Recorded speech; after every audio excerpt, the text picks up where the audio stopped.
couldn't speak. Don't feel at home. I couldn't leave. Nowhere to go. I was losing me. Why did I let myself fall deep? Give you it all, nothing left for me. Now take me back, and I plan to pray. I can't live for you, gotta live for me. It's not about you.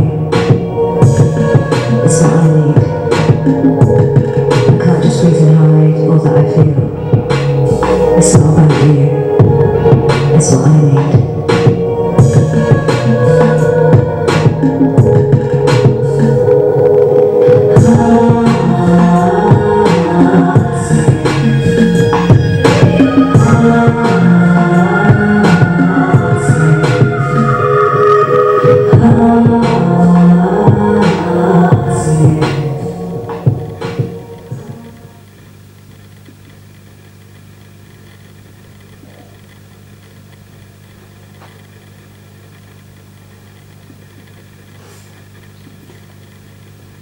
Tia, please.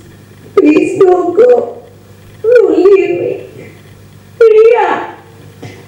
No. New York City. I can't believe it. I'm here. I actually made it. I have an amalgamation of feelings: scared, excited, nervous. I always saw this play as the Mecca of dreams. But it's taken me a long time to travel 3,459 miles. I remember watching Annie, the musical film, as a kid, and Daddy Warbucks took Annie to see the sights in NYC. It was magical. That's how long I wanted to come. So, here I am. No Daddy Warbucks, just me, myself, and I. Stepping off the plane, I get pushed to the side by a bustling passenger running for a connecting flight. Then, once again, a frantic mother with her 3 children screaming for the loo. When I eventually make it to immigration, the queue was tailing for miles. Ugh. When I finally got called to the desk, the immigration officer with their slick back hair looks me up and down. Where are you from? London. She looks at me, then at my passport photo, and holds it up to check if I look like my picture. I'm not sure whether to smile or be blank faced like my photo. So you got $10,000? No. Why are you here? Just visiting. So what do you do? I manage a coffee shop and I'm a singer. Oh really? What kind of music? Suddenly the stern, hostile demeanour became friendly, joyful, welcoming. She's obviously a music lover, I can appreciate that, but Jesus, she made me feel like an illegal immigrant to being a celebrity in all of 2 minutes. Do you write your own songs? Yes. Oh cool, are you in Spotify? She looks at my passport name and starts searching on Spotify. I have literally 1 song on there. I'm embarrassed. Oh my God, is this really happening? Oh, there you are! She presses play. Ooh, vibes! Is this even allowed to happen? 2 years since we gave it all up, you could say it wasn't meant to be. Sometimes love isn't enough, so you gotta break your heart and be free. So hard, but it had to be tough. I really didn't want to leave. 2 years since we gave it all up, so why now is he haunting me? Yeah, he's haunting me. Yeah, he's on my mind. Yeah, he's haunting me. I see him all the time. Yeah, he's haunting me. He's always on my mind. Yeah, he's haunting me. Why is he haunting me? Why? 3 years, now what's going on? Thought I'm over it, but then I see he likes a picture I post, then my heart reacts and starts to bleed. Tried everything that I know, blocking doesn't set me free. 3 years, now what's going on? He's in my mind, he's still there haunting me. Yeah, he's haunting me. Yeah, he's on my mind, yeah, he's haunting me. I see him all the time, yeah, he's haunting me.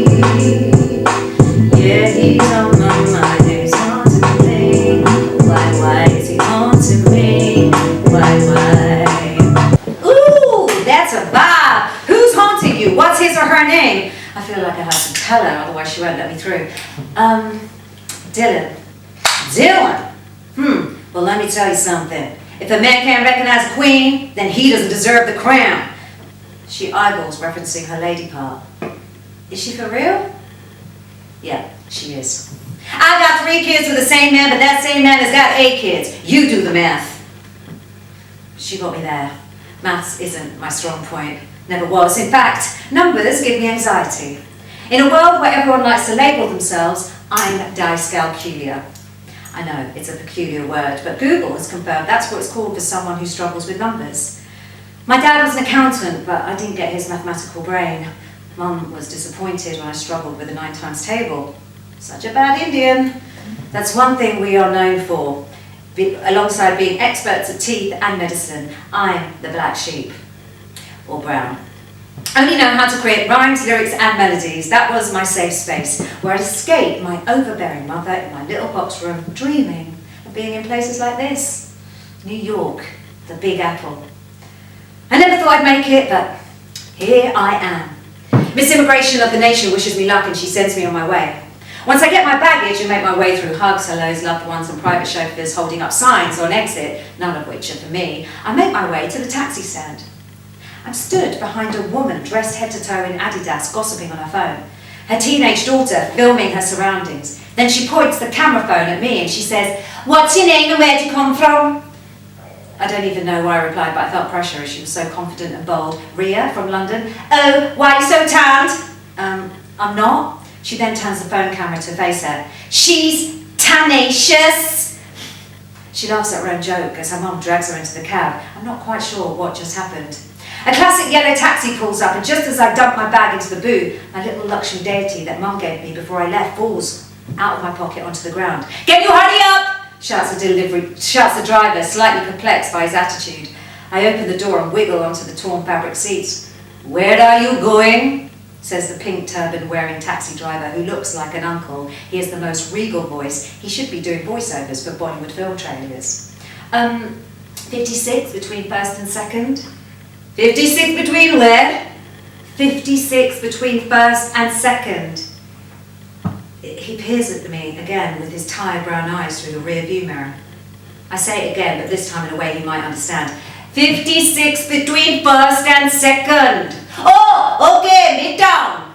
He taps the meter, it flashes $3. I'm being charged $3 just to tell him where I'm going. But with many immigrants taking taxi driving as an easy escape to make a quick and steady income, I'm happy for this uncle to take the extra money. I put the window down, take in the polluted American air. It's a glorious day, the sun is shining. Sunshine makes me smile. The blazing warmth is what I need. London, even though it's supposed to be summer, is raining. Surprise, surprise. The skies cry regularly in UK, and for the past year, I'm also a regular crier. So, being here with vitamin D is a gift to change my mood. We stop at a traffic light, and a thumping beat rocks the taxi. All of a sudden, a faded Brooklyn t-shirt presses up against the window and a face appears. She smiles, flaunting her gums with no teeth, and dances to the rhythm of the beat. She then bangs on the window aggressively. I pull back and she screams, "Got any dollars?" The light turns green and we're off. I look back and I watch as she continues to dance in the middle of the road, causing chaos. The regal voice brings my attention back. "Where are you from?" Another interrogation. "London." "Oh, I have family in Southall."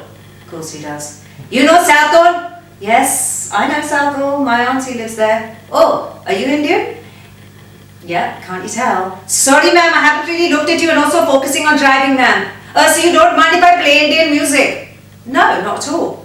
He presses play on his phone and I hear the voice of Indian vocal legend Kumar Sanu. "Ek ladki ko dekha to aisa laga." Not in a million years did I think I would be in NYC in a yellow cab listening to the song that reminds me of my cousin's wedding when I was daydreaming about my own.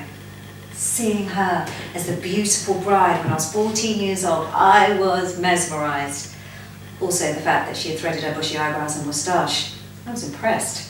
Seeing her walk towards her husband-to-be, I remember thinking, that would be me one day. And I'll play this song because I love it. And now I hate it, as it reminds me of how unmarried I actually am. I feel a wave of sadness come over me as I look over the Brooklyn Bridge. The mind is powerful. It can take you from joy and elation to a dark despair in seconds. But before I can spiral any deeper, my thoughts are interrupted. Hello? Hello, madam? This is your stop, $54 card or cash. I take out my budgeted bundle of cash and hand him $60. I wait. He doesn't give me any change and says nothing. There's an awkward silence. I nod in realisation that he's disappointed that I didn't tip him more money, but I'm on a budget. As I make my way out of the taxi and grab my bag, a sleek, stylish woman dressed from head to toe in green jumps into the cab. Do you see Grand Central Station, s'il vous plaît? Where? Grand Central Station. The taxi driver strains his neck to look at me for help. I respond back to him slowly. Grand Central Station! And he's gone. I'm left on the sidewalk. No thank you or goodbye from Punjabi taxi uncle. I stand for a moment taking in my surroundings. And then I feel something brushing on my leg. I look down. Ah! It's a rat. It scurries off, pleased with itself. Welcome to New York, Ria. Here in New York, I'm staying with Sue. Layla is one of my good friends. In fact, she's like a sister to me. She was adamant if I was coming to New York to save my money and stay with her Aunt Sue.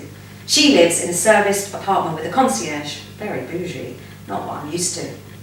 The doors open automatically and I'm met by a glistening white teeth, smile and eyelashes that are as long as spiders' legs. Welcome, welcome, how can I help?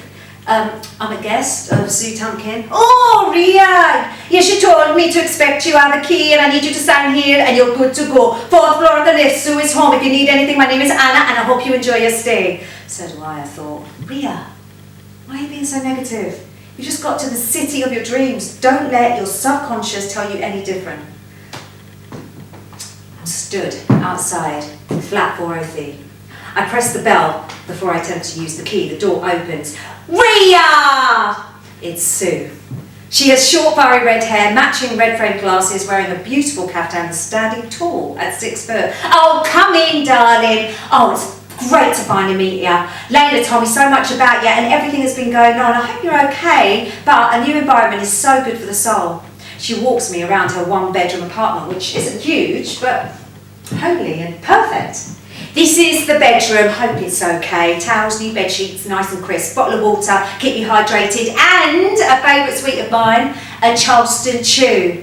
Thanks, Sue, that's really kind. Also, thank you for letting me stay. I really appreciate it. No problem. I love Layla, and I know you're good friends since childhood. She told me you've been having a hard time, what with, and needed to get away, and we all need an escape. I escaped to New York and never went back, never looked back. It's a magical place. If you look past the rats, the crackheads and the sweaty subway, you'll love it. I'm sorry I'm not here throughout your stay. I've got a wedding to go to in Boston. My daughter. She wants me to walk her down the aisle. Her dad has sociophobia. Basically has a fear of people. Surprised he was able to impregnate me on the first night and only night we met. Anyway, she wants to practice it. I'm not sure how much practice we need to just walk a little stretch, but if that's what she wants, then so be it. But make yourself at home, help yourself to anything in the fridge, whatever's left. I'm glad I got to meet you before I leave. Sue rummages through her cupboard looking for last minute things, and she's gone. Oh, so I thought. Oh, Ria, can you please water my pet plant Noodles? She's very special. Take good care of her. Thanks. I watch as Sue kisses the leaves of Noodles and bounces out the door.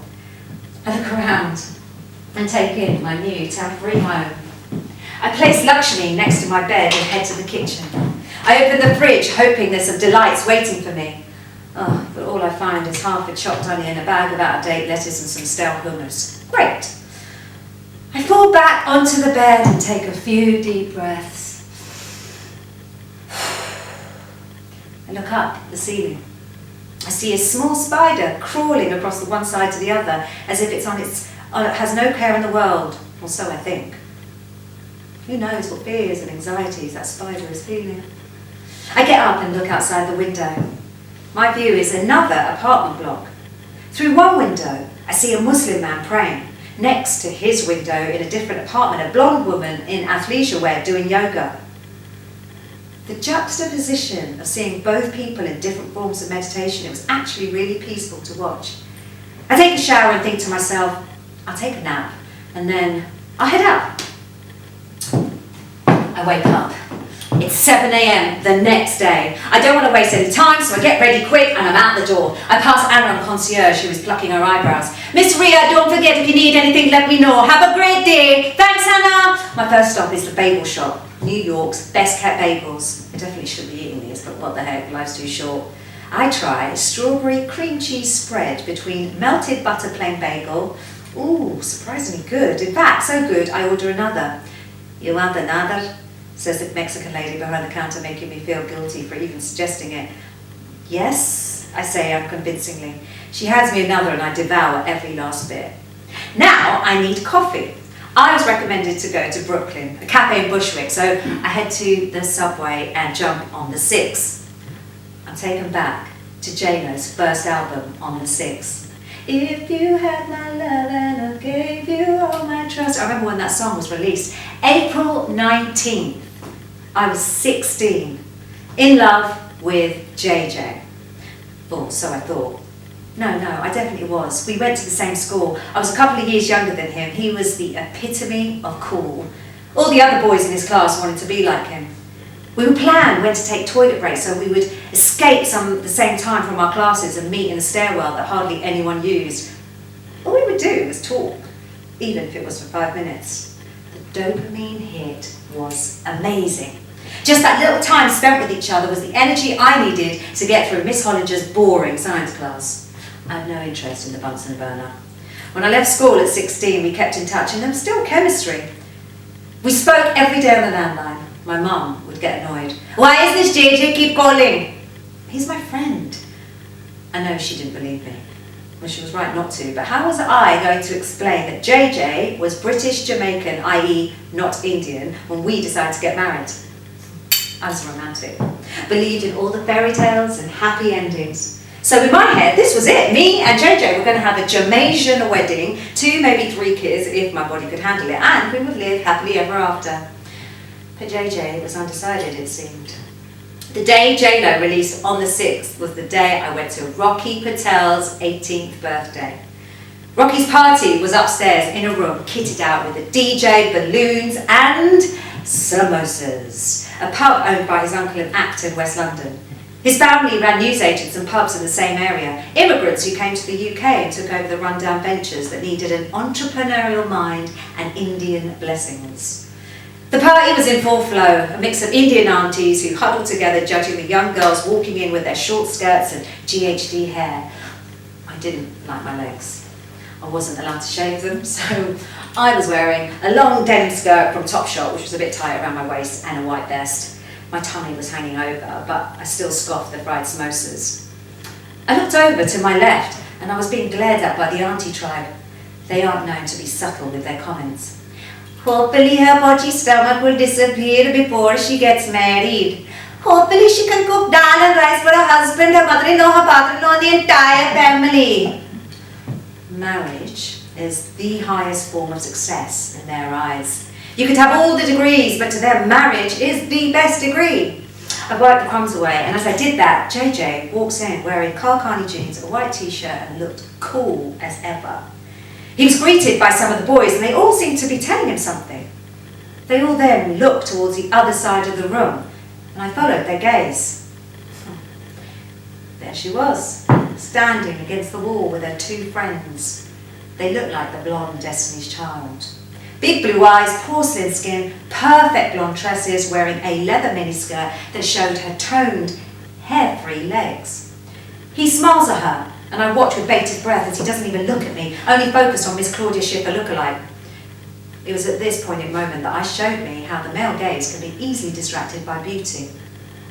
She's probably not as funny or as interesting as me, but at this point, he doesn't care. He is enraptured by the vision. I watch as he makes his way over to her and starts making conversation. She giggles and strokes her hair. I hear her say, I'm Crystal. I'm friends with Rocky's sister. Oh my gosh, she's got one of my favourite accents, and now she's got the luck of the Irish by engaging the most eligible boy in the room. My JJ. Well, he isn't mine yet. I grab another samosa as I'm getting anxious. As I'm about to put it in my mouth, a hand stops me. Why don't you have a carrot? The same auntie shaming me. She's holding a carrot stick. I feel like that lonely carrot. I look at JJ, at auntie, and then at the orange stick. I scoff the fatty fried triangle and the auntie walks away disgust. I keep watching JJ. He asks Crystal, so, what you studying? Social science and medicine. Oh, brains and beauty.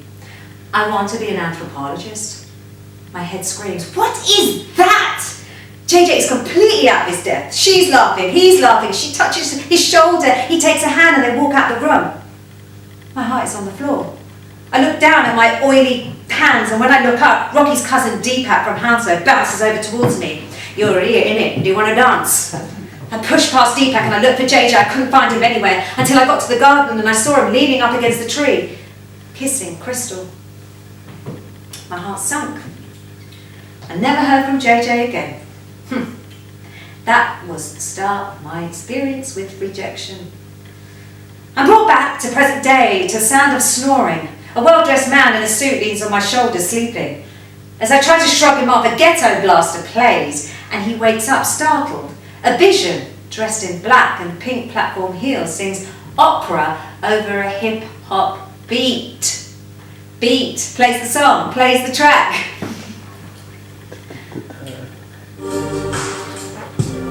A vision dressed in black and pink platform heels sings opera over a hip-hop beat.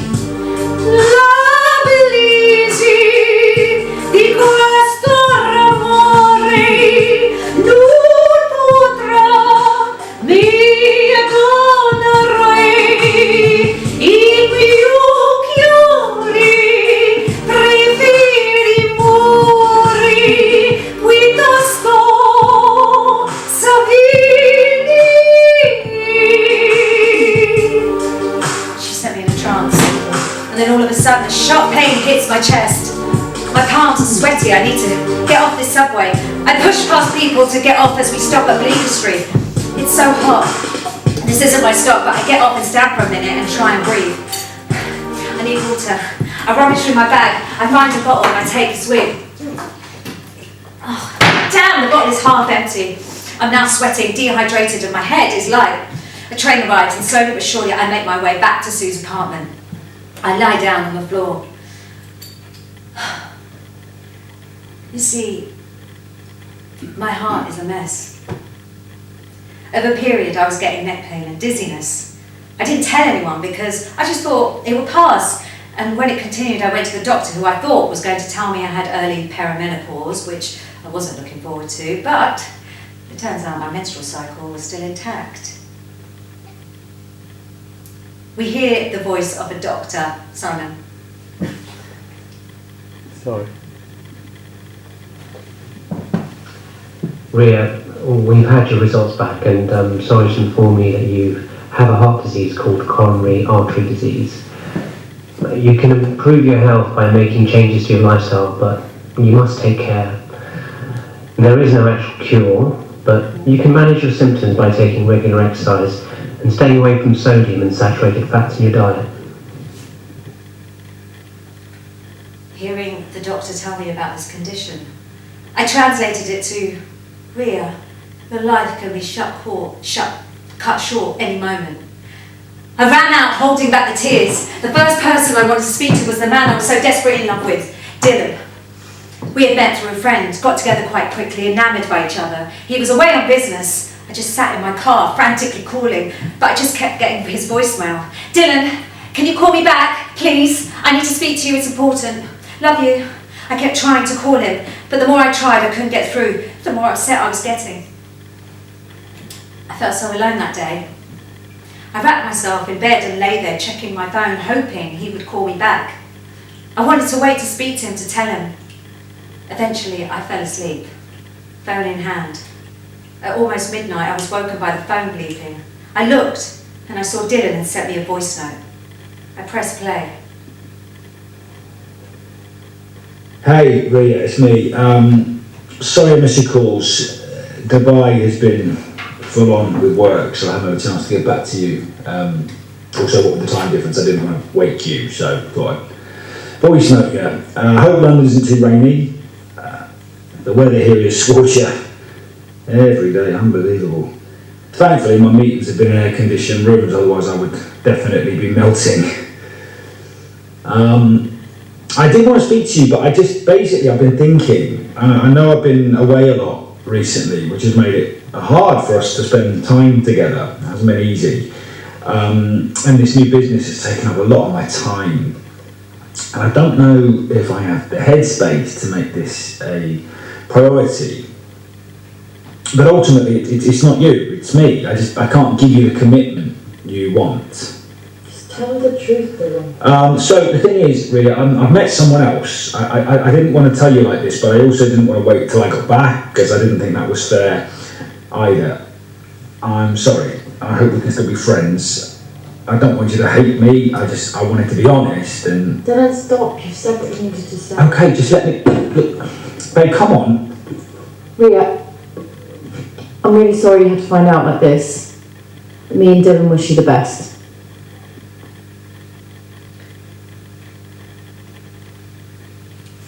My heart broke twice that day. I tried calling him back, but he didn't answer. I left him voice notes, WhatsApp messages, no response. I couldn't sleep, I couldn't eat. I spent hours looking at my phone, hoping he would contact me, but he never did. How can someone be so cold? Someone you shared yourself with emotionally and physically. I felt abandoned, rejected. It was a mess. The next few months I struggled. Getting out of bed was hard. I was depressed. I avoided speaking to Mum about my health or him, even though she would bombard me with questions. I miss my dad. A father figure. A strong, secure male energy to tell me I was going to be okay. But my actual father had left when I was 4 years old, remarried, had children and moved abroad. I hadn't spoken to him since in respect for Mum, but equally he hadn't bothered to be in touch. 8 months had passed, and I slowly but surely tried to heal the pain, until the universe made me see Dylan everywhere. So I had to face him. His new office ended up being in Ealing Broadway. The coffee shop I worked at was now frequented by him. I get on the tube and he would get on the same carriage. He was literally haunting me. He would keep the conversation light. He could never talk about what happened or take accountability. He would deflect, leaving me feeling sad and drained. I never revealed to him about my condition, as I felt so defected and didn't want this to be another reason he wouldn't choose me. Didn't last with Mr. Dubai, and I found myself trying to persuade him for us to get back together. We did. We started spending time together, mainly on weekends, but never felt like he was truly present. When I look back, I realised I ignored many red flags. His constant distraction of attractive women who walked past, followed 90% of women on social media, hot and cold behaviour, couldn't discuss how he felt. We only saw each other when it suited him, and all of this combined ate away at my self-esteem. But I just wanted to be chosen. I'd find myself crying at random moments, and I'd get anxious when I heard from him. Layla, my childhood to adult friend, had to endure the never-ending emotions until one day she said, "Rhea, you need to wake up. This isn't the kind of relationship you deserve. Some would call it a situationship, but I call it a convenience-ship. It doesn't make you feel good. Focus on what you love, your gifts. You're so talented. For the first time in your life, choose yourself. Use those feelings to write. Who knows how long we've got? Don't waste your days away." Those words hit me. She was right. Time was passing and my life was a ticking time bomb. Even though it was hard, I was so attached, I ended it with Dylan. His response was, "Yeah, you're probably right. You're looking for a husband, but I'm not looking for a wife." Wow. Did I even know this man? He might as well have put a knife straight into my heart. Any case, I poured into writing. It's exactly what I needed. It was healing for me. Layla got me to perform at small gigs, even though the audiences weren't huge. It lifted my soul, seeing their reactions to my songs, sharing the pain and connecting with strangers.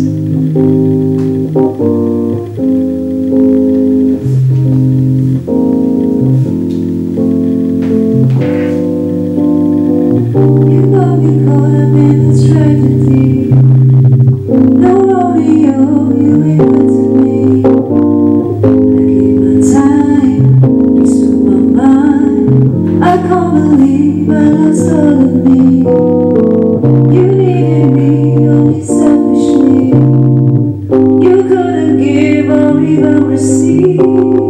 You closed your heart because your past had you believe in love hurts you deep. Why can't you just let me go? Need to set me free. I can't be here anymore. You're not good for me. I want you to fade away.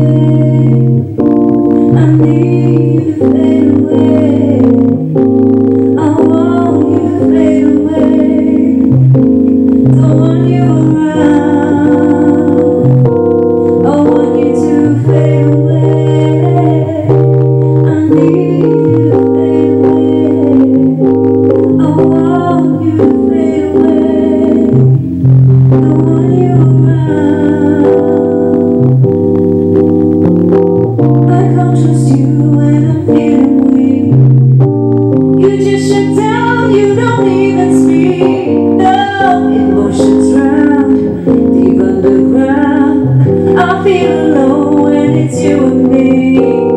Why can't you just let me go? Need to set me free. Yeah, I can't be here anymore. You're no good for me. I want you to fade away. I need you to fade away. I want you to fade away. Don't want you around. I need you to fade away. I need you to fade away. I want you to fade away. Don't want you around. I need you to fade away.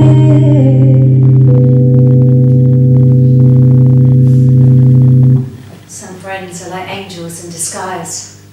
Layla took me to yoga, sent me guided 5-minute meditations, which was perfect for my distracted mind. I made sure I tried to do it every day. Then one day, I had an epiphany whilst I was meditating. I listened to my fading heart and I heard a voice say, "What do you truly want?" I've never asked myself that question. I always felt like I was doing what everyone else wanted me to do, my family in particular. But felt like I disappointed them. But that voice became louder. "Ria, what do you want?" What do I want? I want to broaden my horizons past Ealing Broadway and head to the city that runs Broadway, New York. That was it. That's been my dream, my desire since I was a little girl. I also want to meet music legend Ray Stone, who has produced some of the greatest songs.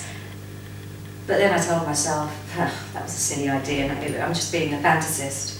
I shared it with Layla and she made me believe otherwise. "Oh my God, Ria, yes! Go! What are you waiting for? You can stay with my Aunt Sue, you'll love her, and you should perform at the best spot in NYC, Juicy Jam. You never know who you meet." I love Layla, a true friend who genuinely wants the best for you. It's funny how when you start having the intention, you suddenly start to see signs. Lying in bed one night, I was scrolling on Instagram and I came across a post. June 21st, music producer, label boss Ray Stone will be at Strand Bookstore, NYC for a special Q&A and signing for his new book, Hard as Stone. I haven't done any more. "What? Don't you want children?" "Right now I just want to live, Mum. As time is ticking." She didn't like my response, but I had to put my foot down and make her understand that I was going whether she liked it or not. After a tug of war, she booked the flight and was adamant to take me to the airport. The atmosphere was tense, but Mum can't bear silence. I don't understand why Nisha can't find a man, especially as she works at British Airways. What's BA got to do with it? My friend met her partner BA, my manager met his partner BA, my other work friend Chandu met her partner BA. He was a baggage handler. I hope he handles her baggage. He's very good at his job. Nisha could find plenty of baggage handlers. It's not that easy, Mum. Yes, it is. Plenty of options. If not BA, virgin. Nisha doesn't need a virgin. What? And that was the last conversation on London soil. My mum cried whilst handing me a small gold deity of goddess Lakshmi, who bestows good fortune. Hugging is not normal in my family, so when she tried to hug me, it was awkward, and then to compensate, she squeezed me so hard, she nearly broke the CDs in my rucksack. I managed to get some of my songs recorded thanks to a producer I met at one of the gigs. I printed a CD to give to Ray Stone when I meet him. If I meet him. I figured just trying to tell him to listen to my one song on Spotify is never going to happen.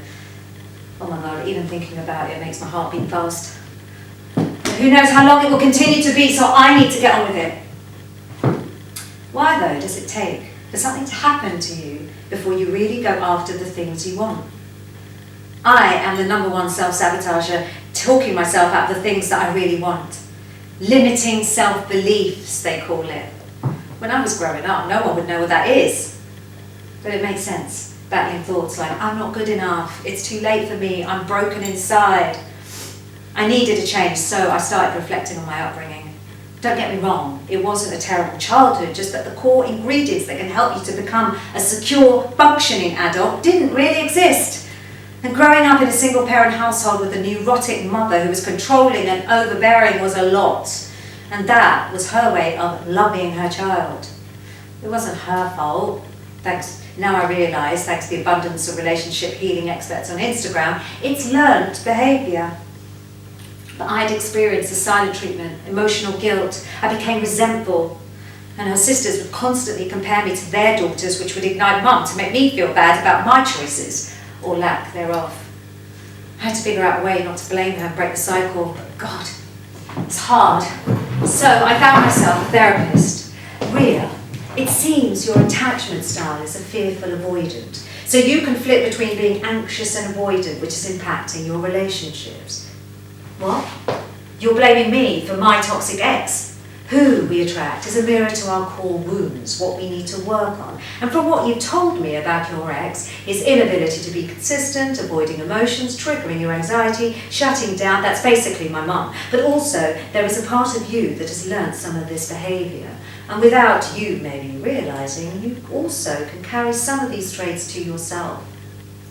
Well, you try growing up in an Indian household where expressing how you feel is never encouraged, and even if you try, the conversation will steer towards which auntie's daughter is not getting married. I understand. Growing up with cultural expectations can be extremely difficult. No! You don't understand! You're a woman with privilege who no doubt grew up with supportive parents who let you become and do whatever you wanted, desired by everyone because you're pretty with porcelain fair skin that is deemed as beautiful, with no cultural expectations to abide by, no restrictions on who you wanted to marry or date. This isn't about me, this is about you. Well, I don't want to talk about me anymore. I get why people don't have therapy. Opening up all the wounds and letting it bleed everywhere whilst you get paid a fortune per hour to sit and listen to everyone's pain.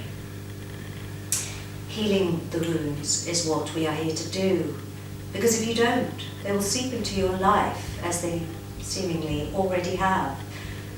You've been chasing the love you didn't receive as a child. So your ex triggered those feelings in you that felt unloved. But also he didn't have the capacity to love you the way that you need because of his own wounds. Well, we've come to the end of the hour, so we will continue this next time. She unlocked so much in that session. But I was battling whether to go back. I felt really triggered. And the price alone was putting me off. Finding a good therapist is like finding a good relationship. It's not easy. But she was good. I could feel myself not wanting to deal with it and stay in my comfort zone, but I do want to change my habits and behaviours and find someone who won't break my heart. Or maybe I'm just breaking my own heart. have 3 new messages. The first message was sent today at 9:54 a.m. Hi Auntie Leah, it's your Auntie Anna. Happy Godmother's Day. I love you. Mummy said you're in New York. Do they have big apples there? Can you bring one back for me, please? Oh, Auntie Rhea, I wrote a song for you. Do you know, Auntie Rhea, your skin is so clear. You're a gift from the gods. A godmother that's odd. Dear Auntie Rhea, she doesn't look to be no husband or wife, not married, but why? Dear Auntie Rhea, you dance like a deer. I like when you cook my belly, that's so chic. Dear Auntie Rhea, I love you. Hi babe. Message sent today at 11:22 a.m. Hi babes. Oh my god, my Aunt Sue loves you. She called me and she said, oh Layla, Rhea is such a sweetie. She's been sending me pictures of my pet plant every day. You know why she called that plant Noodles? Because that was her nickname at school, and the plant reminds her that we should water ourselves to keep growing. Actually quite beautiful when you think about it. Anyway, hope you have a good time. And don't forget to go to Juicy Jam. Give me update, babes. Message sent today at 2:54. Ria, you haven't called since you got to New York or checked in on your mother. Can you call me back? Every time I call, I get voicemail. Is your phone working properly? Do you need a new one? Can you call me back? Okay, bye. Hi. Message sent today at 3:33. Hi, Rhea, it's me. I know you said we shouldn't speak, but anyway, I hope you're okay. Be great to catch up. This is what he does. After going no contact, he will reach out, sending my nervous system into dysregulation whenever I hear his voice.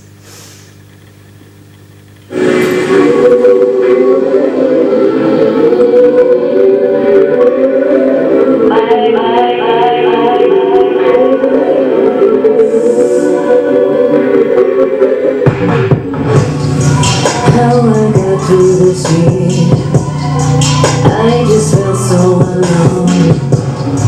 I was getting to college, just meditating on my own. Thoughts running through my mind, someone negatively had to leave. Still working overtime, I was dreaming I was flying free. Search for the light, I was struggling. On the day turned to night, I was stumbling. But now you're in my life, I'm traveling high. Bye bye, now I'm sick of it. Why did I deal with it? I'll take control of this. Bye bye, bye bye, bye bye. Now I'm sick of it. Why did I deal with it? I'll take control of this. Bye bye, bye bye.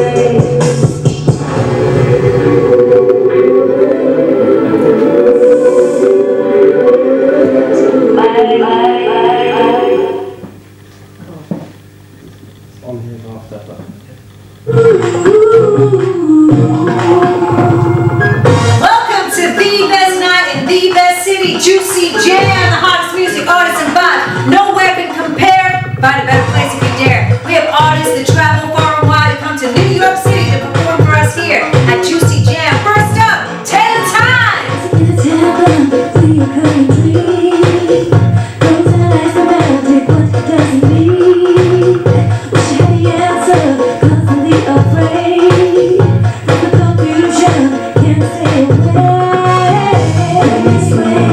Time and time again, and it's myself I'm still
Give it up for Taylor Time! Woo!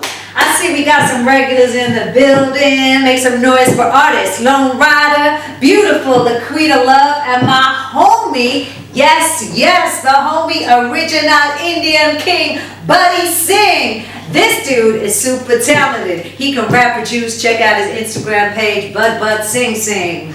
Give us a verse, bro. Yo, give me a beat. Yo. Yeah.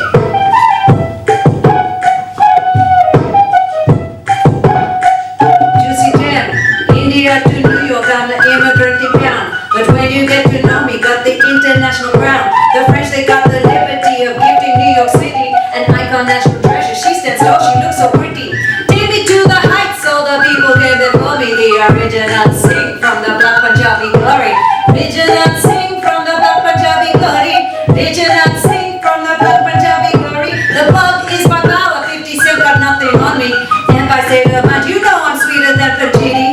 You can tell me down, escape one terminal in a Gombe. Don't sign me to probation, this for dirty, nice to be free. The original sing from the Black Punjabi glory. Yes, Juicy Jam. My name is Buddy Singh. Yes, make some noise for the Buddy Singh. He is the man right now. Hope to see you performing at Coachella next year, bro. Okay, so we having a good time? Yeah, that's what we like to hear. Okay, now this is the spot for some of the best artists to perform. A range of artists, we don't discriminate, we appreciate. We've had people like Ambo, Nelly Furtado, Mary J, Real Love. I'm searching for a real love. You know, I'm still searching. I see some fine ladies in here tonight. We also have Sam Smith, when he used to rock the quiff, for LaToya Jackson, bless her. But what we really like to do here is support up-and-coming artists. Next up, we have a Juicy Brit in the Juicy Jam. She likes a cup of tea with the royal family. Please make some noise for Rhea! Woo! Thank you. Hi. Well, I don't drink tea. Actually, I'm a coffee lover, and Princess Diana is the only royalty I would sit with. But my name is Rhea, and this is my first time in New York. It's been a dream to come here. This past year or so has been tough. And writing has literally got me through. So I wanted to share this song that I recently wrote called Who Am I Now? I try to pretend hiding my tears. I regret all those years. I try to repent, but you gave me nothing so cold. I was struggling. They say it's okay. Healing is possible, but I find it possible.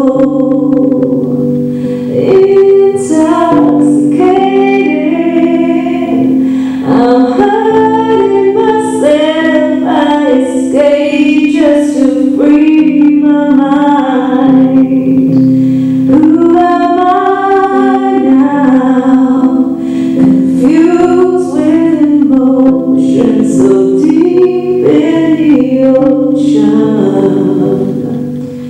Who am I now? Come look what's behind me. Move forward to find me. Who am I now? The mask fades away. I see all the stuff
I look out into the low-lit room and the host is at the back of the venue, flirting with a voluptuous beauty.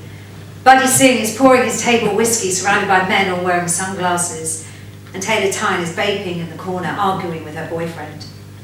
A huge laugh catches my attention on another table.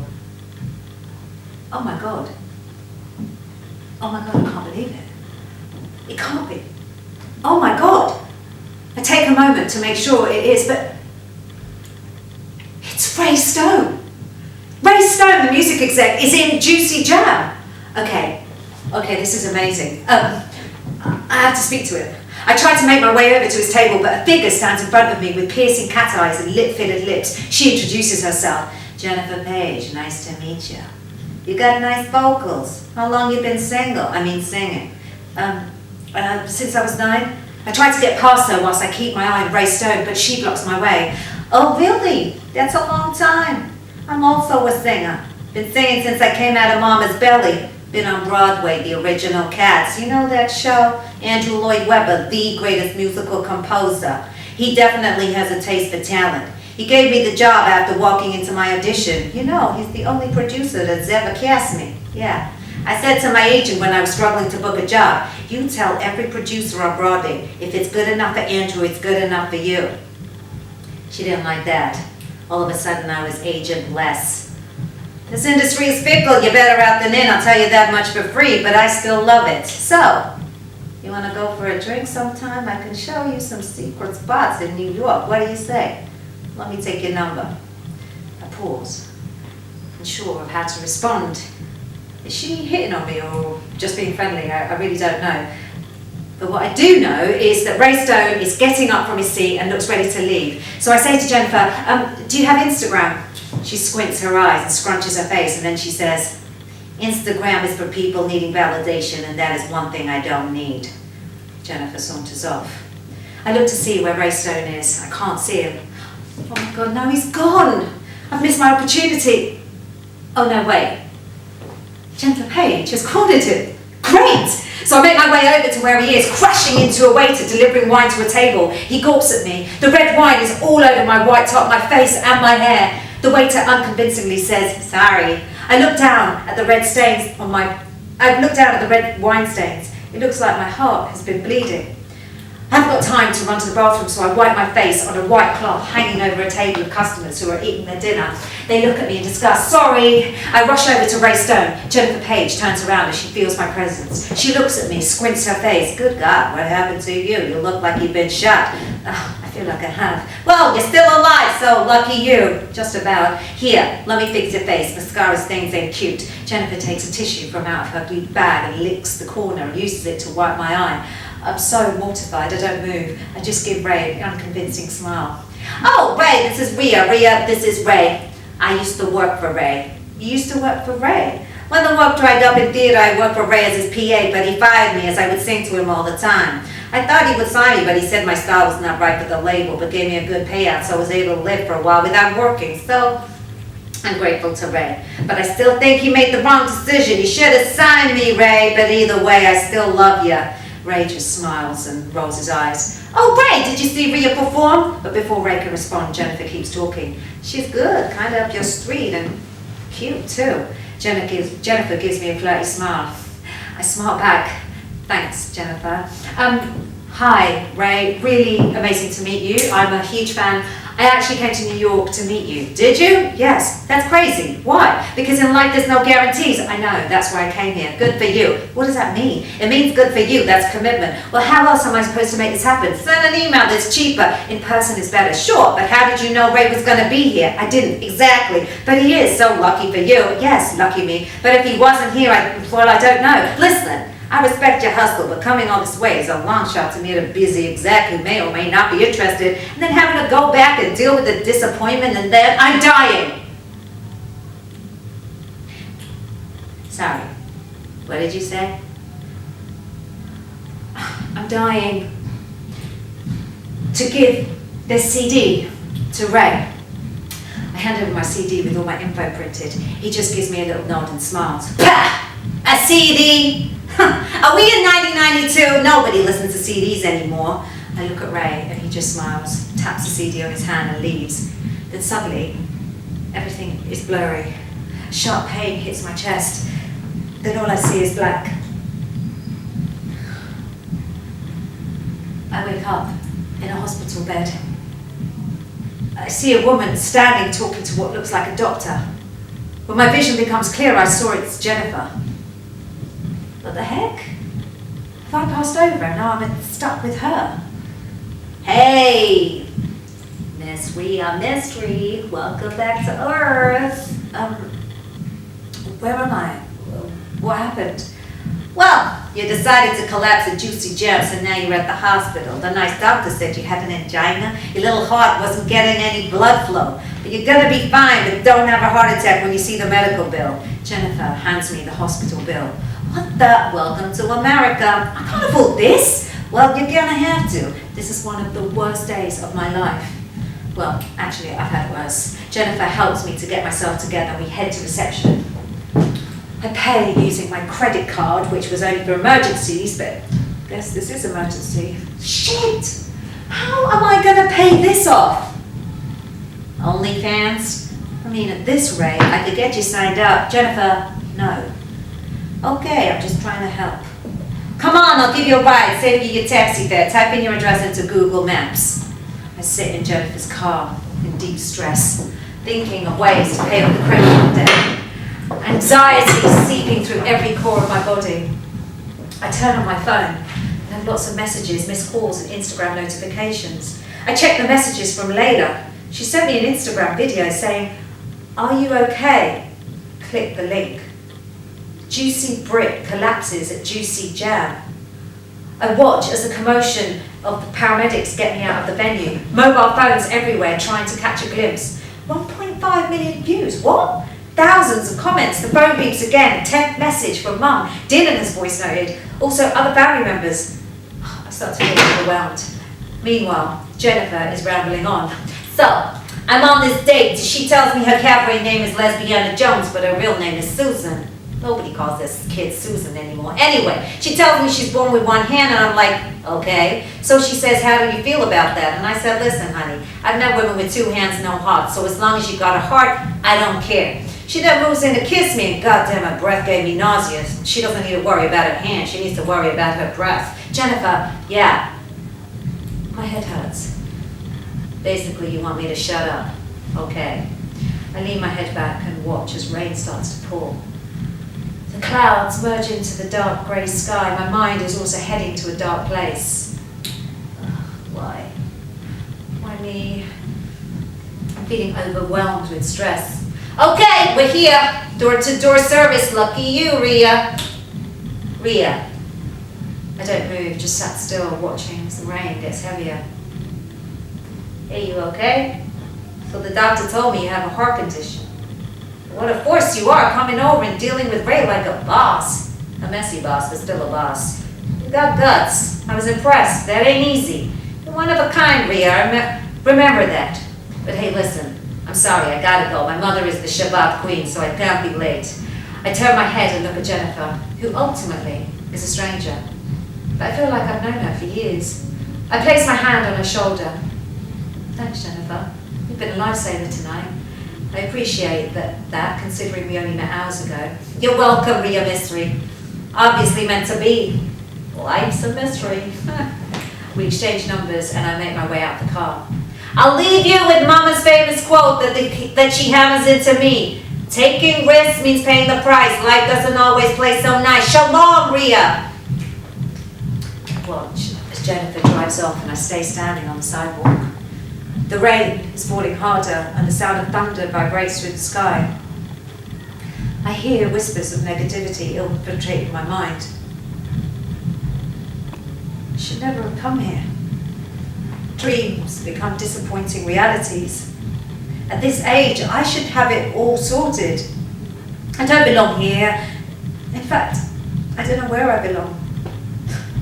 London doesn't feel like home anymore. My close friends have settled. The man I loved broke me into pieces. I feel so alone. And I've disappointed Mum by not fulfilling her wish of getting married, having children, and my heart is broken. You hear a montage of voices, of different voices. Rhea gets emotional. Red lighting, drum pounding, like the sound of heartbeat. Hey! Aren't you the Juicy Brit from Juicy Jam? Miracle, you're still alive. She finds the Lakshmi deity and holds it in her hand. As the music fades, she lies on the floor. She closes her eyes. Miracle, you're still alive.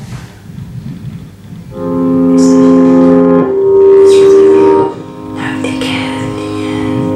Come to us, listen to you. Nobody cares. Come to it. Just wait. What's wrong with you? Don't try.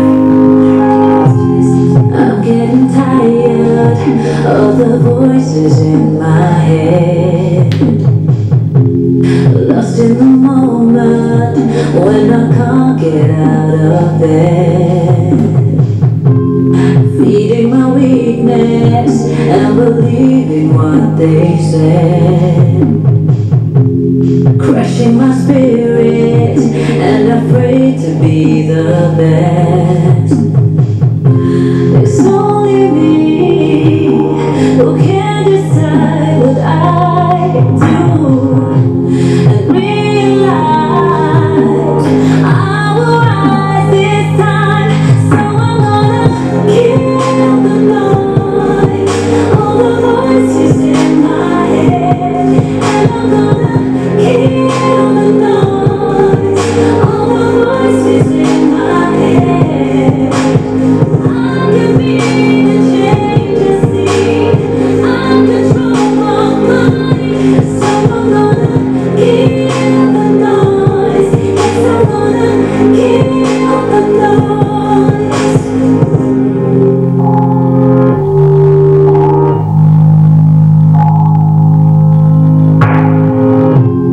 Locked in a corner, paralyzed by what they say.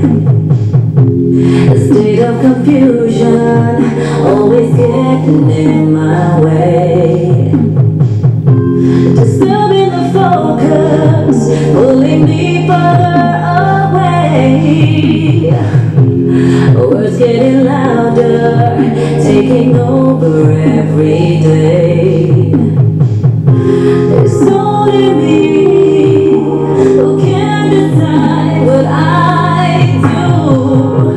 I realize that I could rise this time. So I'm gonna kill the noise, all the voices in my head, and I'm gonna kill the noise, all the voices in my head. I can be the change I see. I control my mind, so I'm gonna kill the noise. Yes, I'm gonna kill the noise.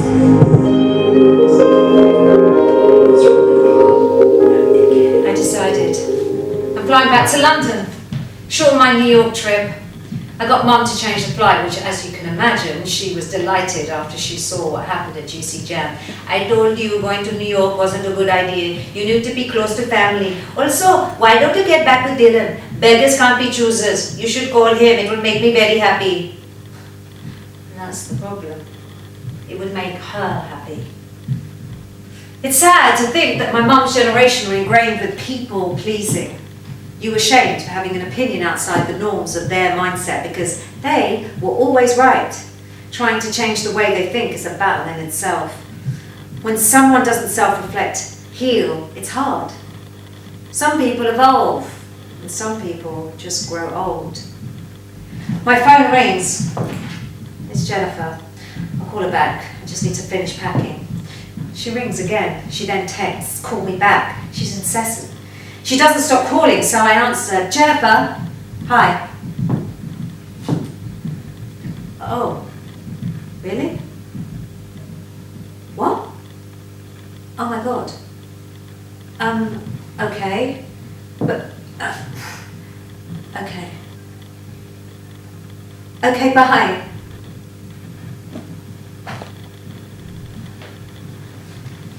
That should have gone over the phone call. What a song. Press that, yeah. Yeah, okay. So I'll just do that. Jennifer, hi. Oh, really? Okay. What? But... Okay, bye. Something you don't know. All the questions cry the soul. It's like drowning in a hole. Out of control. Now you're flying in your feet. When it's falling with your tears. Wishing all will disappear.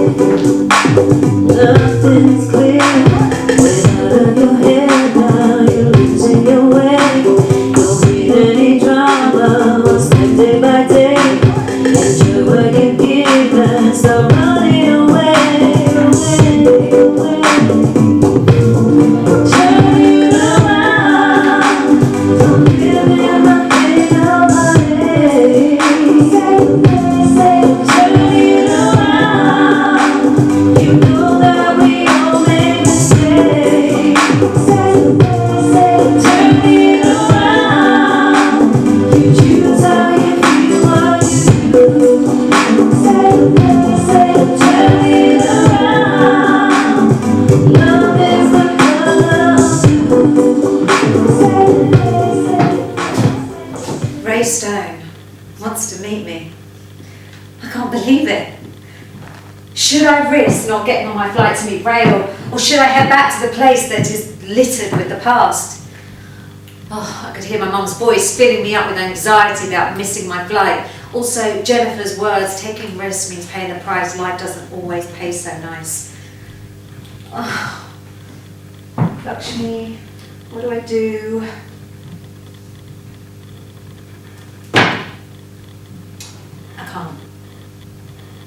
I can't risk it. Jennifer is right, life doesn't always play so nice. I take my bag and I head downstairs. Glamorous Anna is at the desk.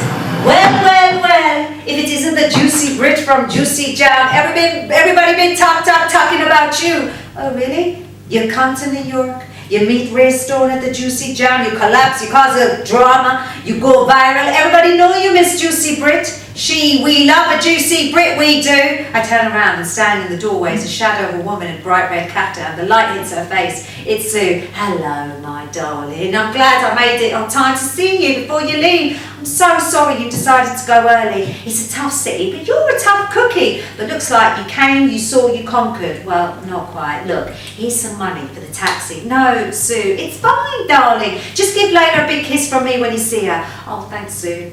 She walks me outside, and just as she does, Jennifer rocks up and she jumps out. You're coming with me. I'm not taking no for an answer. You're going to see Ray. No, Jennifer, Ray Stone, isn't that who you wanted to meet? Yes, and he wants to meet her in 30 minutes. He heard a CD and loves a song. Is she crazy? Oh my God, Rhea is getting that car right now. That's right, this is a red-haired lady. Sue, nice to meet you. Jennifer, likewise. Right then, off you go. Did I hear Ray Stone wants to meet you? You need to go, girl.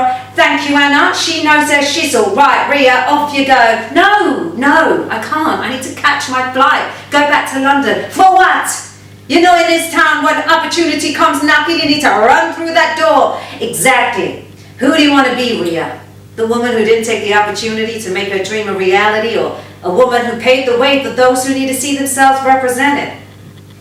Where is that woman I met at Juicy Jam who was so tenacious?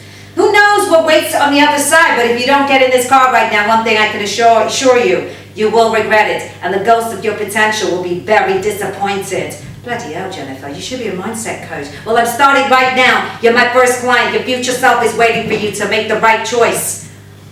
Jennifer's words hit deep. She was right.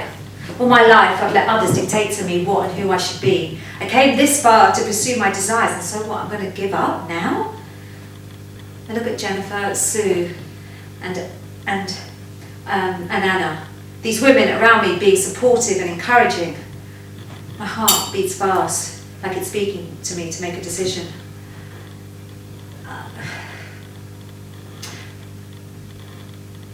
Okay, the high heavens! Right, let's go! Sue leads me into the car and takes off her gold chain necklace and puts it around my neck. Bought this in India, supposed to be very lucky. As we drive off, Sue and Anna clap, cheer and whistle. Good luck! Yes, yes, my juicy queen!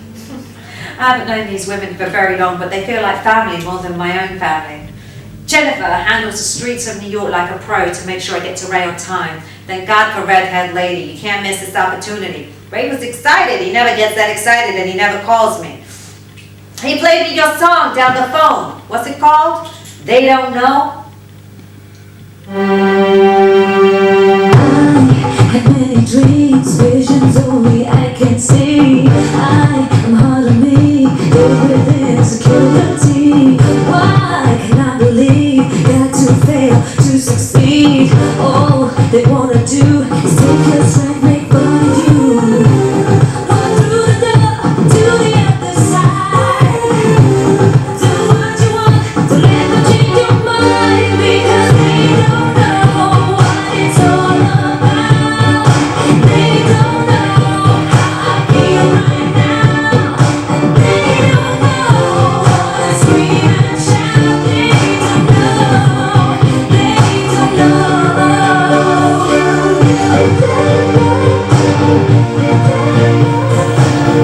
I've arrived. Stone Records. I'm not supposed to stop here, but good luck. Follow your bliss. You know you got this. That wasn't supposed to rhyme. Let me know how it goes. I grab Jennifer's face and kiss into her forehead, leaving a lipstick stain, and jump out the car. She smiles, drives, and gives me a queen wave as she drives off. I stand outside and look at the sign. Stone Records. I walk through the big glass doors. My heart is pounding. I walk up to receptionist and a purple haired 20-something-year-old with a gold hoop piercing on her lip welcomes me. Hey, welcome to Stone Records. How can I help? I'm here to see. Sorry. I've got an appointment with Ray Stone. Yeah. Okay. What's your name? Rhea. Oh, yeah. The CD Queen. That's what Ray calls you. Ray's stuck in traffic from a meeting with Diljit Dosanjh. Have you ever heard of him? Big in the Indian community. Diljit Dosanjh, yes, first Punjabi singer to perform at Coachella. Right. So dope. Does he speak English? Yes, he does. Oh, dope. I walk around, my chest hurts. I take some black Cigarettes. Are you nervous? Don't be. Ray is cool. I'm just messaging him to see how long he's gonna be. Okay. Okay, so Ray just messaged there's an accident on Brooklyn Bridge, so he's stuck in severe traffic. Oh, but he said to show you to his office and to dial through to the telephone, and you guys can talk there. So if you want to follow me, we walk through a corridor with framed pictures of big stars that Ray has worked with. I stop to look at a black and white photo of Sade looking divine. Hey, Ray is gonna call any minute. You gotta get your skates on. He doesn't like to wait around. We head into a room that's basically double the size of my apartment. I'd seen this room online, but it's surreal to actually be here. Oh my God, this is actually happening. Burnt orange walls covered with plaques from all the artists he has had huge success with. Orange sofa, orange chairs. What I'd also seen on YouTube video about the life of Stone was a classic Sony CD player, which he talked about that he loved. And there it was, gleaming at me. All of a sudden, the desk phone rings. I take a moment and press the button that's flashing orange. Hello? Hello? D Queen, I'm sorry I got stuck in this mad traffic because some crazy guy decided to walk between cars and cause chaos, so I'm sorry I can't see you in person, but listen, I'm gonna get straight to the point. I love your songs. I love them. Now, whoever this guy is that broke your heart, geez, he's been a great source of inspiration, so we gotta thank him. Often in life, it's not happening to you, it's happening for you. And here you are, sat in my office because of what you created. Also, smart move, putting your music onto a CD. My girlfriend, now wife, gave my CD to a manager, and the rest is history. That CD changed my life, and I want to change yours. Welcome to the Stone family, CD Queen. minute in Ray's office. Oh my God, I'm in the Stone family. I run out elated, passing the receptionist who was taking selfies. I run into Times Square filled with excitement and disbelief. I love you, New York! Shut up, will ya? A man selling hot dog shouts. I take in the sights around me and saw a couple hugging and kissing. I smiled, but also suddenly felt a wave of sadness that I didn't have someone to share this moment with. Dylan crossed my mind, but then I thought, actually, no, I do have people I could share this moment with. I called Layla. She screamed for 5 minutes. Then Jennifer, who said, thank God you got in my car. I'm coming to get you now. Meet me outside Bologna Bolognese. We need to celebrate. And lastly, Mum. Oh, you met Ray Stoner? Just Stones. No, we spoke on the phone. He likes my songs. Oh, okay, that's good. So when are you coming back? I told her I have to stay longer in New York. She then started complaining, but my battery died. Impeccable timing. Back at Sue's apartment, she had a little gathering to celebrate with Anna, Jennifer, and a random guy that lived next door. Ria, I'm so proud of you. You can stay with me, but I'm afraid you'll have to sleep on a sofa bed. Or you can stay with me on my cockroach-infested floor. I think on this occasion I'll take the sofa bed. Thanks, Jennifer. I was grateful to Sue for letting me stay, but her snoring travelled through the walls, so I wasn't getting the best sleep. But I kept having to remind myself, be grateful. Waiting for the contract to arrive felt like a lifetime.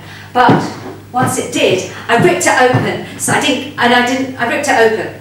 I didn't understand a lot of it, so I gave to Jennifer to read. Oh my God, is he serious? This is awful! You can't sign this! What do you mean? I've been waiting for this moment. Yeah, I know, but you can't just sign your life away with nothing in return. I know someone, Clarissa, we may have dated. Didn't work out, but we're still friends. She's a music lawyer. Let me ask her. Jennifer got Clarissa to read over the contract. She was so appalled. She said she would negotiate for free. She went back and forth with Ray's team, but they wouldn't budge. Ray wanted a huge percentage of rights and ownership, but Jennifer and Clarissa encouraged me not to sign. I was so torn. After pressure mounting from Ray's team, I declined, and they didn't even try and come back with a better offer. I was devastated. The deal was off. My dreams of being a Stone Records artist crushed. I felt lost for days, trying to figure out what to do. Thought maybe I should bite the bullet and just sign anyway.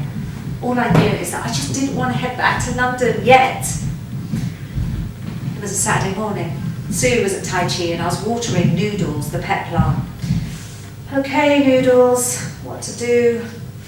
I know there is a purpose for my life, and I know it isn't just selling oat milk flat whites. My phone rings. It's Jennifer.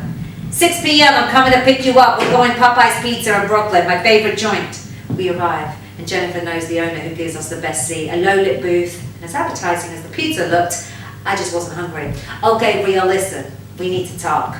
Seriously, I've been thinking, and you know when I think it means business. The first time I heard you and Juicy Jam, I thought, she's got something. You have me transfixed, and that's not easily done. I believe in you. So, Ria Mystery, will you let me be your manager?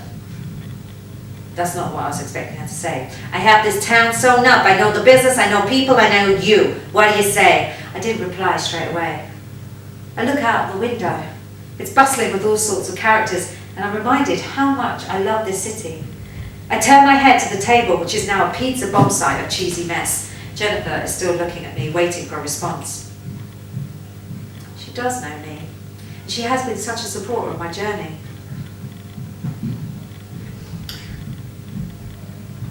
Yes.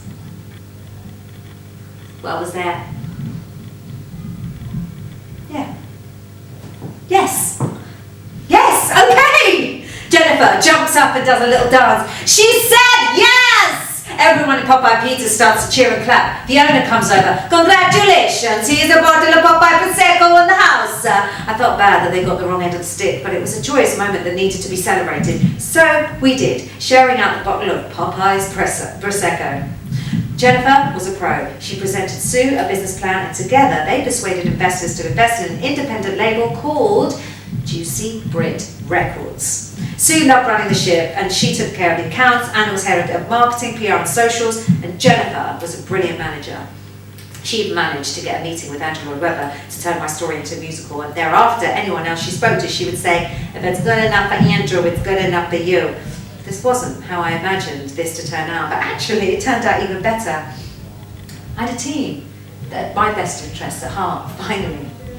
I poured into the people around me who lifted my spirit. I let go of my attachment to Dylan, thanks to my therapist, who I continued sessions with. Ria, you've come a long way since our first session, and you have really taken accountability for the way in which you've been showing up for yourself. We can't control others, but we can control the way in the way in which we react to any situation, particularly with partners or parents. She was worth every penny.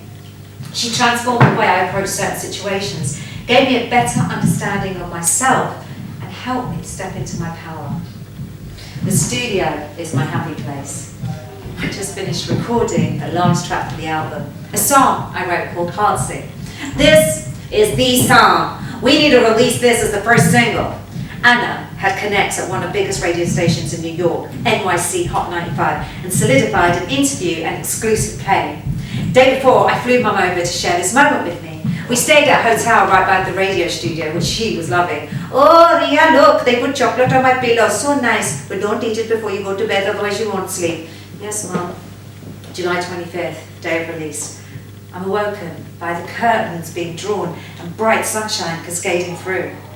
I look at the time, 6:36 a.m. Typical. Mum was awake. Everyone had to be awake when she was. But actually, the sunshine was glorious. I lay full of gratitude. I then hear singing.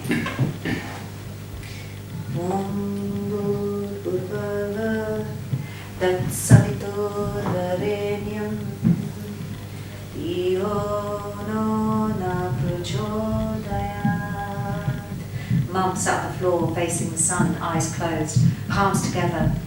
I sit beside her and listen to the Gayatri mantra being sung by the woman who created me. It was a beautiful moment. Ria, today is an auspicious day. It's Thursday.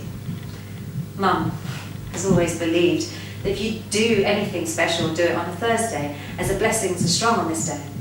She gets up with her right hand, fingers clasped together. She circles clockwise above my head, praying as she does so. I close my eyes. I'm so at peace. Something I've never been able to say before, I say in this moment. I love you, Mum. I look at her. Her eyes widen. She gets teary, she hugs me tightly. I let my body relax, as previously I would have tensed up. I put my arms around her and we embrace. This is big for us. A mother-daughter bonding moment. She squeezes tighter and puts my head on her shoulder. I felt safe. For the first time in my life. Really safe. My hands start to get clammy and I can feel my forehead sweating. I pull away and wipe the sweat from my forehead. I look down at my hands and the more I rub them, the more clammier they get. I'm not someone who gets overtly sweaty, so this was weird. I look up and the room starts to spin. Mum is saying something, but I can't quite hear her. I have discomfort in my chest, so I hold my hand there. My heart is beating rapidly. Oh no, not this again. I can't deal with another medical bill. I just paid off the other one. The dizziness subsides, but a sharp pain runs through my neck. I look and I see Lakshmi. She looks somewhat real. Her expression looks concerned. What is happening, Lakshmi? Help me. I need to get to the radio station, not the hospital. Please, please, help me. I hear the Gayatri mantra being sung. Lakshmi, I asked you to help. No time for singing right now, but she doesn't listen. She just gets louder. Lakshmi, Lakshmi, stop! Her voice is ringing through my ears as the pain in my neck spreads to my shoulders and my arms. This is different to what I felt before. My body feels like it's being taken over. A wave of nausea rises up through my stomach. I think I'm going to be sick. Or am I? Something is coming. But I haven't eaten anything, so could it be fluid? My heart is beating. It gets louder. I put my hands over my ears, but the pain in my shoulders, it won't keep them from there very long. I crawl on the floor like an animal looking for safety. My arms are getting tired, weak. I stop. I look at Lakshmi. She's stopped singing. I try to catch my breath as my chest pulsates. Then all of a sudden the pain eases. I stay looking at Lakshmi. She smiles. I smile back.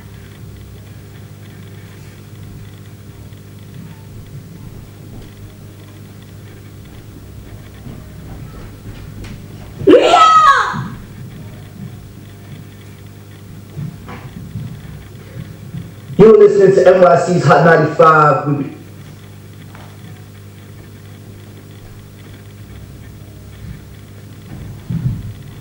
Yeah. That's right. So, yeah.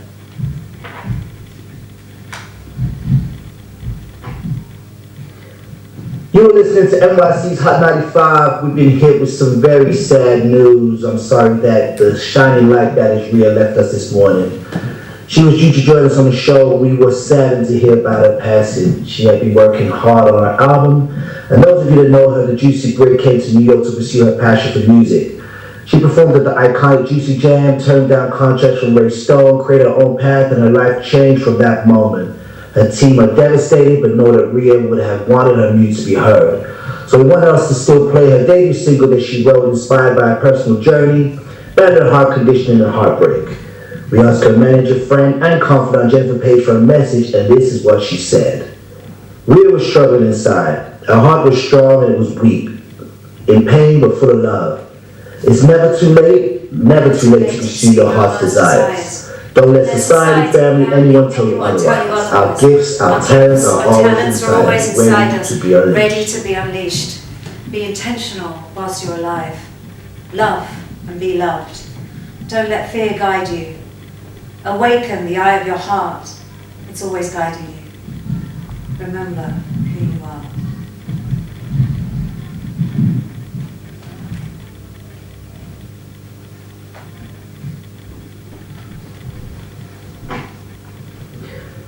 You're listening to NYC's Hot 95.